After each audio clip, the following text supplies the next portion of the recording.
തിരുവനന്തപുരം നെയ്യാറ്റിൻകര ചായക്കോട്ടുകോണം സ്വദേശിയായിട്ടുള്ള 68 വയസ്സുള്ള ബാബുവിന്റെ മൃതശരീരം കഴിഞ്ഞ ദിവസം ഇവിടെ നിന്നാണ് ഷോക്കേറ്റ് മരിച്ച നിലയിൽ കണ്ടെത്തുന്നത്.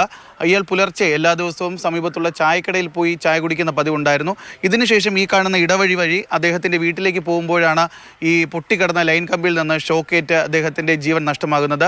7 ദിവസം മുൻപാണ് ഇത്തരത്തിൽ ഈ കാണുന്ന തെങ്ങ് വീണ് ഈ ഒരു കമ്പി ലൈൻ കമ്പി പൊട്ടിക്കിടക്കുന്നത്. ഈ ഒരു ലൈൻ കമ്പി പോകുന്ന വീട്ടിലേക്കുള്ള കറണ്ട് നിലവിൽ അവിടെ വൈദ്യുതി വിച്ഛേദിച്ച നിലയിലായിരുന്നു.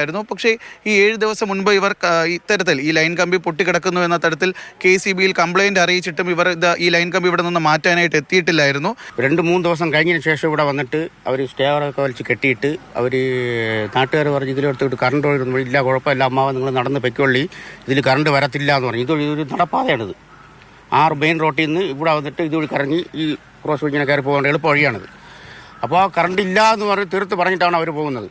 എന്നാൽ അവർ ഈ ലൈനിൽ ഇവിടെ നഴിച്ച് മാറ്റിയിട്ടിട്ട് പോയിരുന്നു, വലിച്ച് അവിടെ കിട്ടിയിട്ട് പോയിരുന്നെങ്കിൽ ഈ അപകടം ഇങ്ങനെ നടക്കൂലായിരുന്നു. ഇന്നലെ KCBയുടെ അനാസ്ഥ കാരണമാണ് ഈ ഒരു മരണം സംഭവിച്ചതെന്ന് ആരോപിച്ചുകൊണ്ട് ഇവിടുത്തെ ജനങ്ങളാണ് പോസ്റ്റ്മോർട്ടം കഴിഞ്ഞ മൃതദേഹവുമായി KCB ഓഫീസിലെത്തി സമരം ചെയ്തത്.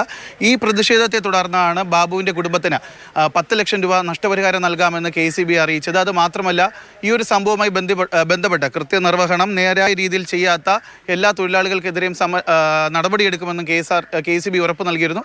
എന്തുകൊണ്ടാണ് ഇത്തരത്തിൽ വൈദ്യുതി വിച്ഛേദിച്ചിരുന്ന കമ്പിയിൽ നിന്ന് ഷോക്കേറ്റ് ഒരാൾക്ക് ജീവൻ നഷ്ടമായത് എന്നുള്ള കാര്യം അവർക്ക് പരിശോധിക്കേണ്ടതുണ്ട്. അതിനു വേണ്ടിയിട്ടാണ് ഈ ലൈൻ കമ്പി ഇവിടെയുള്ള വൈദ്യുതി ഇപ്പോൾ പൂർണ്ണമായി വിച്ഛേദിച്ചിരിക്കുന്നതെന്നാണ് നമുക്ക് KCB അധികൃതരിൽ നിന്ന് മനസ്സിലാക്കാൻ സാധിച്ചത്. എന്തായാലും ഇന്ന് വൈകുന്നേരത്തോടു കൂടി തന്നെ ഈ പരിശോധനകൾക്ക് ശേഷം വൈദ്യുതി എല്ലാ വീടുകളിലും കിട്ടുന്ന രീതിയിൽ തന്നെ അവർ പുനഃസ്ഥാപിക്കുമെന്ന് ഇപ്പോൾ KCB ഉറപ്പ് നൽകുന്നുണ്ട്. നെല്ലിമുരുകനൊപ്പം ജിബിൻ JB, മാതൃഭൂമി ന്യൂസ്, തിരുവനന്തപുരം.